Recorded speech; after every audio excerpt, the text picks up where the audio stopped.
Hello everyone, welcome to my channel. I'm Jordan and welcome to a big old recent reads wrap up of all the books I've read in the last few months. Before we get to the books, first things first, yes I did chop my hair off and dye it brown. I've been needing a change for a while and I feel like it suits me, it suits the fall season, I feel cozy. I've been blonde my entire life, so it's kind of fun switching it up and having something a little different. So hopefully you like it too, I guess.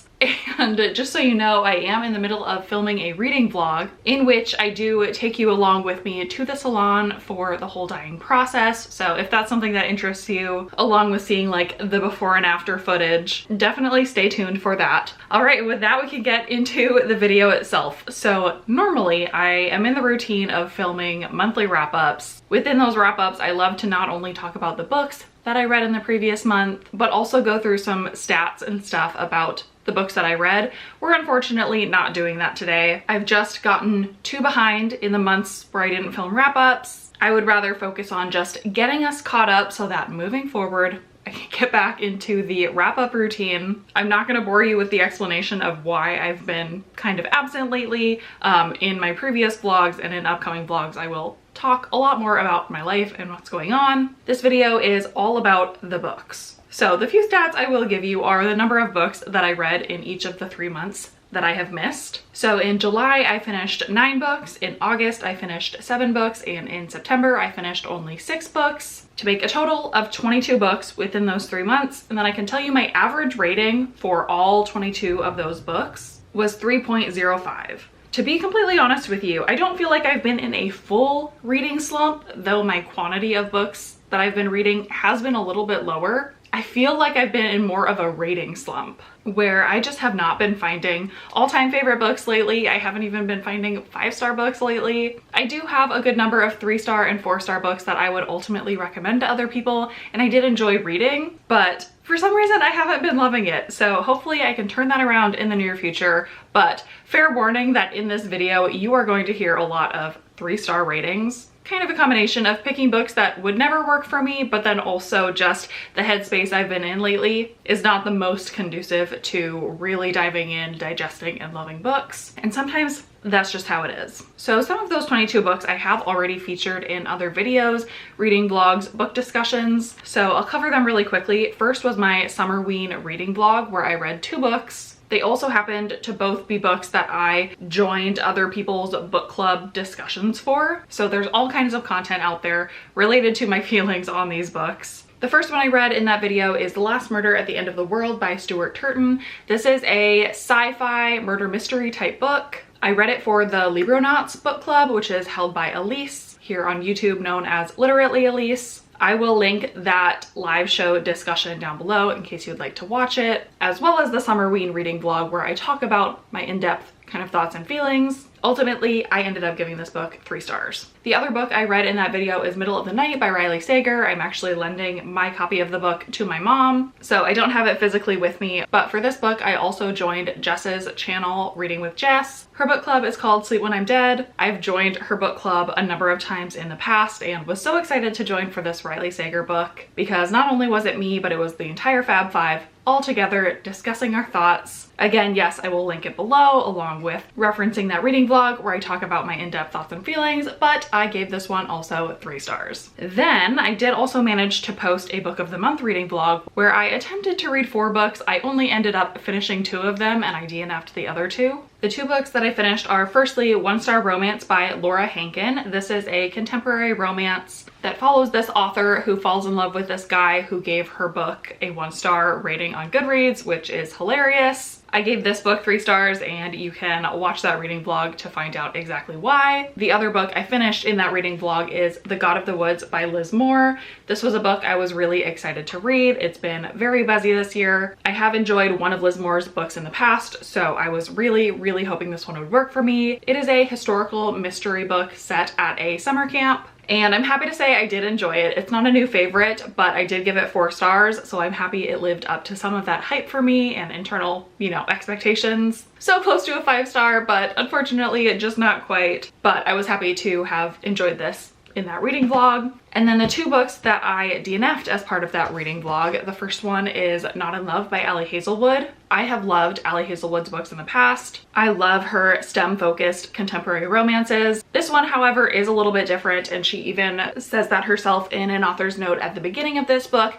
This one is very angsty, very smutty, much less banter and plot and like comedy, and much more focused on the steamy scenes that make up this romance. I figured out pretty quickly that that's not my type of book, so I did DNF it, but if that is something that you enjoy, I would not steer anyone away from reading it because, again, I have enjoyed Ali Hazelwood. I like her writing. She just writes in a variety of genres, and I'm finding that not all of them are for me, and that's okay. The other book that I DNF'd in that video is called All the Colors of the Dark, I think is what the title is, by Chris Whitaker. This is a chunky mystery thriller set over a long number of years. I already sold my copy, so I don't have it anymore, but I think it was over 400 pages long, and I got about 200 of the way through. It was just not working for me, and the thought of finishing it sounded like torture, so at that point I knew I should put it down. Okay, and then the last video that I have recently posted is a sort of mini reading vlog where I read two books that were the conclusion to series that I had on my shelf. One of those books, technically, I finished in October. The first one I finished in September, so I'll talk about that one. It's As Good as Dead by Holly Jackson. This is the conclusion to the Good Girl's Guide to Murder young adult thriller series. And I'm happy to say this third book in the series was actually my favorite. I ended up rating it 4 stars.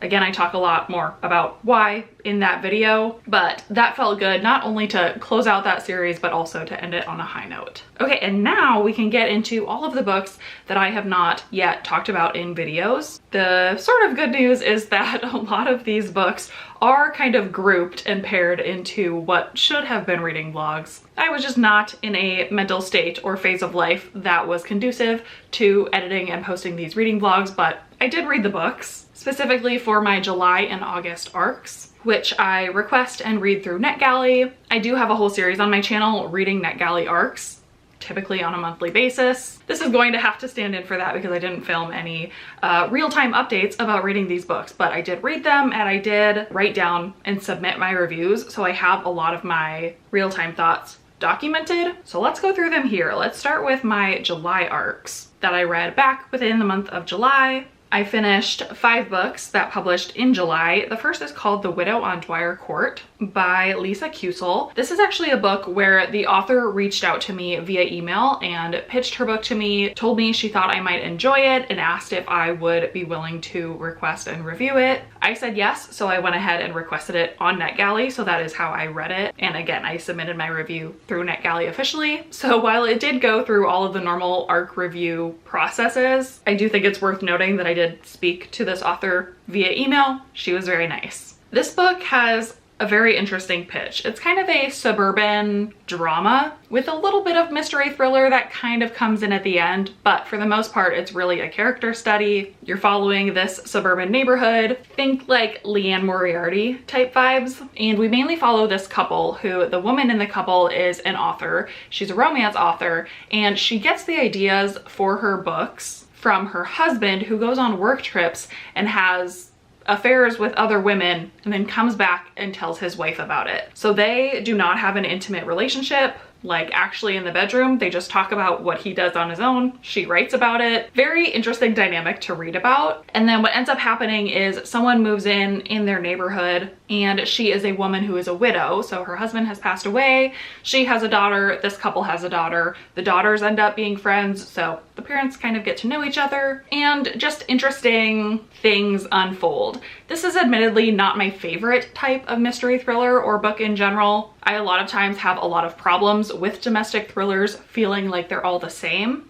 I will say this didn't feel like that because the initial premise is pretty unique, and ultimately where it goes, I feel like it kept me guessing. I did get pretty invested in like this whole situation and these characters and what was going to happen to them. I will say we get excerpts in this book of the romance book that the main female character is writing, and I could do without that. That's almost never something I enjoy in books, like a book within a book, and I just really didn't need it. So I came out of it with a 3-star rating because there were several things in the book that I really did enjoy, some things that bored me a little that I didn't enjoy as much. So take that combination into consideration if you are considering picking up this book, but I am glad that I read it. The next book that I read as part of my July arcs is The Briar Club by Kate Quinn. Kate Quinn is a historical fiction author that I have really loved in the past. I haven't quite read all of her books that she's published because I think there's a lot, but I have read probably 3 or 4 of them before this one. This is her newest. Obviously, it was published in July of this year. And this follows a group of women who all live in this house called the Briar House. They basically have their own like apartments within the house.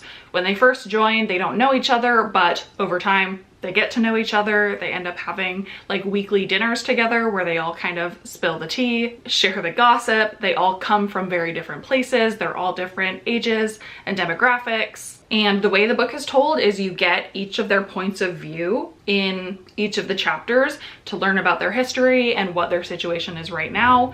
And then in between each of those chapters, we get basically a present day. Well, not a present day because I think it's still set in the past, but a more present day situation where somebody has been killed in this house and all of these women know something, but we don't know who killed the person. We don't even know who died for quite a while. So throughout the book, we're also getting the solution to that mystery. I'll say sometimes I really struggle with books with a lot of characters, and especially when we get points of view from all of them. But the way that Kate Quinn just kind of honed in on each one of them for pretty long chapters and kept them so distinct with who they were, where they came from, their voices all sounded different. I did not struggle with that in this book. I actually really enjoyed getting each of their points of view. Ultimately, the murder mystery part didn't do as much for me as like each character's chapters did. And I wish there was something a little bit more, I don't know, emotional or something to really tie me to these characters for a long period of time.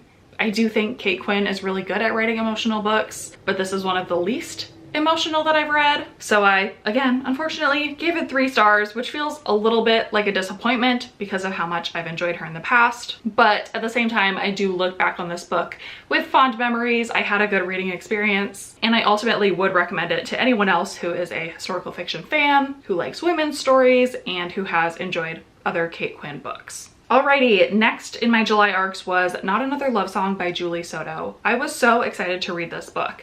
I have not read Julie Soto's previous book, but last year it was really buzzy, popular, people loved it. Then this book started coming out and I also saw really positive reviews for it. So I was excited. It's a contemporary romance that follows these 2 musicians. Musicians are something that I love following in books. I'm not a very musical person myself, but for some reason it's something that I do love to read in books. So I thought I was primed and set up to just fall in love with this book and find a new favorite. Unfortunately, that didn't happen. I didn't hate this book. It was just another 3 stars. I don't know exactly why. It's something I can't quite put my finger on. Something about the main characters, I just was never convinced that they should be in love with each other. Other than the fact that they were both successful musicians, their interactions didn't lead me to believe that they had a ton of chemistry or interests in each other as actual people. So I was missing that. Also, this follows them in their involvement in the Manhattan Pops, which is like a music group orchestra type thing that I am not familiar with at all. And it followed a lot of the kind of politics around their positions within that musical group. And because I felt like I didn't really have the background knowledge to understand those dynamics, I also didn't find myself caring about that part of the plot as much. So I just was a little disappointed. I do think at some point I want to go back and read Julie Soto's previous book, and I will keep an eye out for whatever she publishes in the future, assuming it will get a similar amount of buzz. But unfortunately, this one was not as much of a favorite as I was really hoping it would be. I was hoping it'd be a new favorite of the year, but no, another 3-star book. Alrighty, 2 left in the July arcs category. The first one, Lady Killer by Catherine Wood. This is a mystery thriller that follows these 2 female best friends who like to go on vacation together. Part of the book is like flashbacks to a previous vacation that they took together, which got pretty wild. Things happened that they've carried with them through their lives. And then part of the book is set in present day where one of the best friends is looking for the other one because she's missing. I think that's the plot of it. To be honest, it's been a while, and this is one of those thrillers that kind of left my head immediately after finishing it. There's not a lot of specific details about the plot or the characters that stuck with me, which I do think is indicative of my thoughts of the book. I have in my written review that this is one of those books that I knew I wasn't loving as I was reading it, but something in me still couldn't put it down, so it was kind of a popcorny type thriller. If that's up your alley, you might consider picking this one up. I was intrigued enough to finish this book, but nothing about it blew me away. So yes, again, I gave it 3 stars and don't have much more to say about it beyond that. And then the final July arc that I read is Look in the Mirror by Catherine Steadman. Catherine Steadman is another author that I have read from before, I've ultimately enjoyed, and this book is interesting. It's a little hard to describe because the synopsis and the book itself does keep things intentionally secret until much further into the book. So it's hard to talk about, honestly, the most intriguing elements of the book without spoiling it, so I won't. But it follows 2 different women in 2 different timelines who are both involved with this house. One of the women, her father passed away and she finds out he owned this house as like a vacation home. She never knew about it, but she learns about it through her inheritance of the house. So she travels to it and things go from there. The other woman is a house sitter who receives this house as a job to go and like take care of the house while the owner is away. To be honest, I don't 100% remember which one of these timelines come first. I think it would make sense if the house sitter happened before the death of the father and the inheritance, but can't say that with certainty. But basically, this house is weird. It holds some secrets. Both women go through the experience of finding out what that is. This had the makings of a book I would love. Again, I can't exactly explain why for spoilery reasons, but something about it just didn't work. It did get confusing having these 2 female main characters in basically the identical situation and not much differentiating them. I got very confused between the 2 points of view, and the experience of finding out what was going on with this house, I don't know. I don't love the feeling of being confused, so I feel like it lasted a little bit too long before we really started to get answers and get into like the thick of the plot of the book, which I would have found interesting if maybe that was just the original setup without all the mysteriousness. I don't know. So if you've also read and enjoyed Catherine Steadman in the past, I guess I would recommend trying this one, but go into it knowing you're gonna be a little bit confused for a while. Maybe if you're a little bit intentional about keeping the 2 points of view straight, that will help you out. I think if I were Catherine Steadman's developmental editor, I would have worked to tweak it a little bit before publishing it, and then it really could have been a really fun time, but as it is, it didn't work for me. I gave it, yet again, 3 stars. Okie doke, now we can get into August arcs. So another 5 books that I read that published this year within the month of August. I did, again, get these all through NetGalley, but one of them I also picked up as a Book of the Month copy because Casey McQuiston is a book or an author that I have really enjoyed again in the past. This is yet another queer contemporary romance between Theo and Kit, who are 2 people with queer identities. They were in a relationship previously before this book takes place. Something happened to break them up. While they were in a relationship, something they really liked to do together was travel. And before they broke up, they had set up this European like food and wine tour situation. They broke up, but both of them independently decided to still go on this trip, so they are meeting back up on this European trip and of course rekindling their romance. But it's not so straightforward because also on this trip they set up a hookup bet between each other to see who can hook up with the most other people while they're on this trip together. It's kind of a strange setup, which on principle I don't have a problem with, but my experience reading that relationship and all of these hookups and like how they're treating each other, it wasn't my favorite. Also, the European like food and wine stuff is pretty prevalent in this book. That's not something I'm personally super passionate about, so I wasn't drawn to those elements either. So unfortunately, this book didn't leave me with much to enjoy. I gave it 2 stars, which is the lowest rating I've given a Casey McQuiston book I think. So unfortunately not a winner, and I guess I will keep an eye out for their newest release. That hopefully works for me better, but this one was just a dud and I would like to move past it. Okay, the next book I read is The Chamber by Will Dean. This is the author of another thriller that I loved called The Last One. That one was set on a cruise ship and it was great. I rated it 5 stars. Please read it. This one, interestingly, is a mystery thriller set within a hyperbaric chamber that is in deep sea and follows these deep sea divers, or actually saturation divers is I think what they're called. And while they're basically trapped in this deep sea vessel, some of them start turning up dead. So they have to figure out what's going on and how do they save themselves with all of the limitations that come with being in this hyperbaric chamber.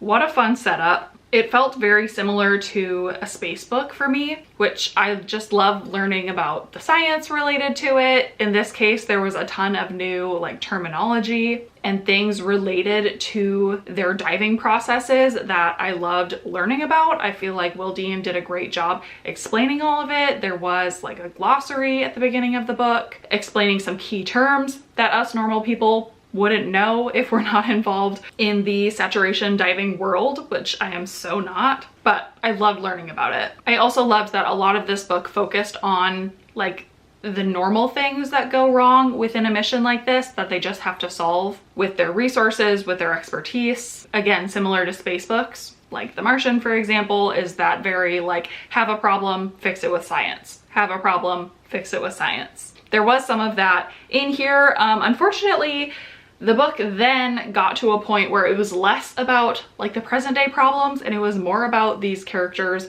pasts and their history and things that I personally did not care about as much as their present day problems. So I wish it just stayed more in that vein and was less about the character histories and dynamics. And also, I'll just say I was expecting more from Will Dean in terms of twists and reveals, because that's what I loved about the last one, and missed it a little in this one. So 3 stars, but I will continue picking up Will Dean books if they continue to intrigue me with their premises. Then I read a book called Glass Houses by Madeline Ashby. This is not an author that I've read from before. I only requested this book because the synopsis sounded interesting. Basically, it's about this group of employees that all work for this tech company. They are on a private plane headed to, I think, like a corporate retreat or something, but that plane goes down and they end up crashing onto this abandoned island. A few of the employees die right away, but the ones that are left to survive. And in their explanation of this island, they find this mysterious, futuristic, techie house in the middle of nowhere. It's like all made of glass, and they make their way inside and ultimately not only have to continue surviving their situation, but also are trying to figure out what's the deal with this weird house. Again, what a premise. Sounds so interesting. I was so excited to read this one. Unfortunately, it goes into directions that are way in left field, or out of left field. I don't know. I was not expecting this book to go where it ultimately goes. I wish we just stayed in like the survival realm. I think that's always fun to read about, and especially a group of tech coworkers. That sounds like a group of people I want to see survive. But again, we got really into like their pasts, their histories, their dynamics, and we get a lot of like what their company does and how they came to be who they are within the company. I just didn't care as much about that. I wanted to see them surviving, and then like everything with the house, it gets really weird. So I gave this book 2 stars. It was not what I was expecting. I really did not have a good time once I realized the direction it was going. I did finish it, but kind of wish I didn't. 2 stars. Alrighty, second to last August arc is You Will Never Be Me by Jessie Q. Sutanto. This is an author that I have not read before, but I've seen really good reviews for other of their books. She's the author of the Vera Wong, I think like cozy mystery series, as well as the Dial A for Aunties sort of cozy mystery series. And then I think also writes other basically adult mystery thrillers, which is more what this one is. And this specifically follows 2 women who are influencers and goes pretty into influencer culture, the toxicity of female friendships, between influencers who are trying to like get something out of their friendship together. That's something I'm not quite sure how I feel about, like influencer culture within books. Obviously, it's something that is real. It's an interpersonal dynamic that was not present in historical times, but is so ever present now. Obviously, I'm someone on social media, so I get it. I get a lot of it. And I do think it's worth having the conversations about the risks associated with these types of relationships and like the traps that people can find themselves in when they're only motivated by like followers and brand deals, and they start to view their relationships as transactional between influencers. I feel like those are important discussions to have, but at the same time, it can kind of be a lot when you're reading that on top of living it. So I don't know, I was kind of wary going into this book. Again, eventually I found myself ultimately invested in what was happening. There are parts of this book that reminded me of Yellowface by R.F. Kuang, which is a book about authors, but a similar like competitiveness between authors who don't feel like they're getting the same opportunities. And so that ultimately drives them to make decisions that are not overly wise. This does kind of the same thing, but again, they're influencers, beauty influencers, family lifestyle influencers, not authors, but they do similar things. So with this one, I guess I would say I liked it. I didn't love it. Nothing with the mystery or the thriller elements shocked me, but it was interesting enough to keep reading. Yet again, gave it 3 stars. And ultimately, I would recommend it to anyone who that very specific topic sounds interesting to. I'm sure there are plenty of people who are like, no, I don't want to read that. But if you do, I do think this has some interesting commentary. Okay, and the last book that I read that was an August arc is The Last Party by A.R. Torre, another thriller author that I've enjoyed before. I've also read one of her books and not enjoyed it. The Girl in 6E is fairly popular. Wasn't my favorite. So I guess up to this point, she's been hit or miss. And this one is weird. It's about this family who the mother has these really weird thoughts and tendencies. And she has kind of an obsession with this old serial killer. And through the events of this book, she's planning a birthday party for her daughter and also kind of planning to recreate a murder scene from that notorious serial killer. It's very weird, it's very sociopathic, but also doesn't really explore like the conversation about this mother clearly being a sociopath. So I don't know. I just spent a lot of this book really confused at this person's motivations. We get some information about the serial killer. I've never been into serial killers, so I didn't find that interesting. I don't know. I just did not have a good time reading this book. It didn't have a good conclusion, in my opinion. It didn't have a good like explanation for why these characters were doing what they were doing. So 2 stars, big disappointment, and an unfortunate end to my August arc reading experience. As you could tell, very lackluster with my ratings. Probably a good thing I didn't put all of those videos or all of those books into their own dedicated video. And then I have 2 books that normally I would have put into reading vlogs for their appropriate subscription service, but for some reason I just picked them up because I was interested in reading them in the moment, and yeah, didn't get to filming like the entire reading vlog, but still want to talk about these books. So the first one is a book of the month book called The Wedding People by Alison Espach. This is a pretty buzzy book that I've seen a lot of really great reviews for. This is kind of a literary contemporary type book that starts with this main character who goes to this hotel with the intention of killing herself during her stay. We do spend a lot of time learning about her past, what's been going on in her life to drive her to this point. But while she's at this hotel, she discovers that she's also there with this wedding party, and this wedding is happening at this hotel, and she ends up getting to know the bride, and they end up forming kind of an unlikely friendship, and this main character ends up joining in on a lot of the wedding festivities that she obviously was not planning on joining when she went to this hotel, but derails her life in a really interesting way. I think that this book has a ton to say that is very interesting about depression and suicidal ideation. And of course, I think it could be triggering to some people, so content warning, of course. But also it's very intentional and introspective about it, to where it's not discussing those topics for any sort of shock factor, but in a very realistic way, and then brings it kind of full circle to how people and how you treat people can have a really big impact, even if you're not intending it to. So I do think what it's saying is interesting. I was hoping by the end of this there would be, I don't know, something a little bit more to really drive home like this profound message. And I didn't quite get there. So I think throughout reading this book, I just had a surface level enjoyment and appreciation for it. I can totally see why some people are reading this and falling in love with it. I just didn't have that experience. But I am really glad I read it because, like I said, it is buzzy. There are a lot of people talking about it. I think it's a worthy conversation to have. I gave it 3 stars. It's probably more like a 3.5, just not quite a 4, but I'm glad I read it, and I would be willing to talk about this book with other people. I do think it would be a pretty good book club book because it spurs a lot of those just deeper conversations that are fun to have with other people. And yeah, if it sounds up your alley, like something you would appreciate, would totally recommend it, with that caveat that there are many dark themes within here. So tread with caution if you need to. And then the other book that I read that would normally go into an aardvark reading vlog but didn't is The Truth According to Ember by Danica Nava. This is a contemporary romance book between 2 Indigenous main characters. I needed it in my life because those are identities that I do not see often in romance, and I was hoping it would work for me. The setup of this book itself is interesting. It follows this female main character who is set up as a known pathological liar. She knows that she lies a lot, and through this book we follow her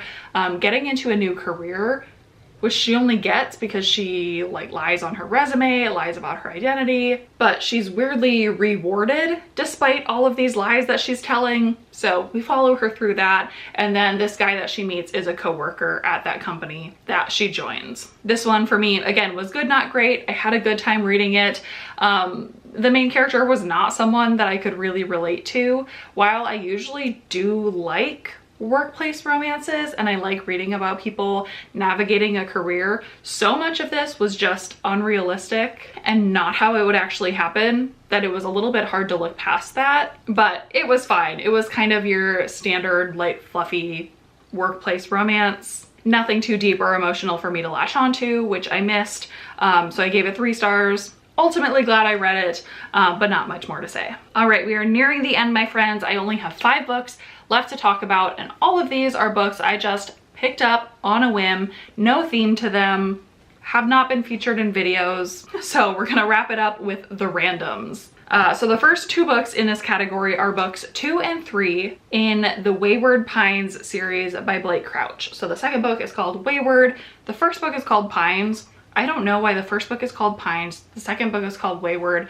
The series is called Wayward Pines. It's very confusing. And then the third book is called The Last Town. So without spoiling too much what these 2 books are about, because they are continuations off of the first book in the series, I'll say that the first book is about this man who wakes up in this mysterious town in Idaho with no memory of who he is, why he's there, and he finds out that he's stuck in this town, so he discovers the secrets. Like I said, books 2 and 3 are a continuation. Book number 2 felt very much like a middle book in a series. It was a lot of kind of action and setup with not a lot of answers. You get most of your answers in book 1 in terms of what's going on, and then book 2 is starting to address what is he gonna do about it, but you don't quite get there because it saves most of the action and climax for book 3. So I ended up giving book 2 3 stars, very typical for a second book in the series. And then book 3, I was hoping would conclude everything, but it actually felt like just more of book 2. And where this book leaves off is where I wish book number 1 would have left off. And then I would have been much more interested in continuing the story, because it just felt like ultimately after reading these 2 books, not much more had happened than what had happened in book 1. I don't know if that's confusing, but these are pretty short books, so I do think they basically all could have been just combined into one book, and then you could have cut some of the fluff but really had all of the main points of the story that people are interested in. And then if you wanted to make it into a series, actually get into some new information. So I gave book number 3 2 stars, which is sad, never fun to end a series on such a low note, but it was disappointing. I think I gave the first book 4 stars, so that one was definitely my favorite. I would recommend that first book if you like dystopian, mysterious type books. And yeah, if you're not super intrigued, then maybe just skip books 2 and 3. You probably recognize the name Blake Crouch if you read sci-fi, because he has written some very popular sci-fi books that I have also absolutely loved.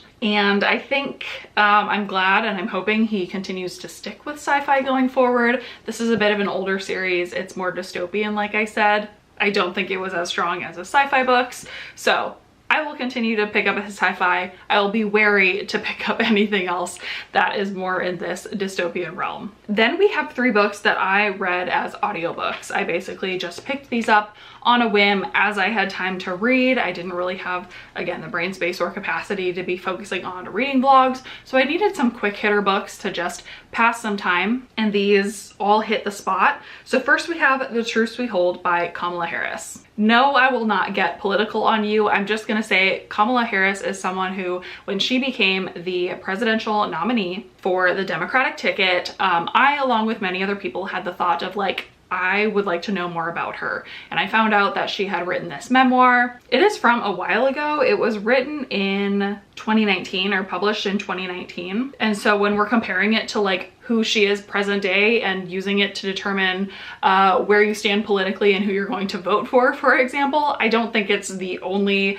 piece of information you need, but it did provide a really good context to who she is, what her life has been like, her experience as district attorney and attorney general of California. That is all covered in here, and I really liked getting to know that history of her life. And yeah, I really enjoyed it. It gave me all of the information I was hoping to know about her, a little bit more of an insight as to who she is as a person based on her upbringing and like formative experiences. And then I think along with what she's doing right now in interviews and things, helped me form the full picture of who she is present day and what I want to do with that information.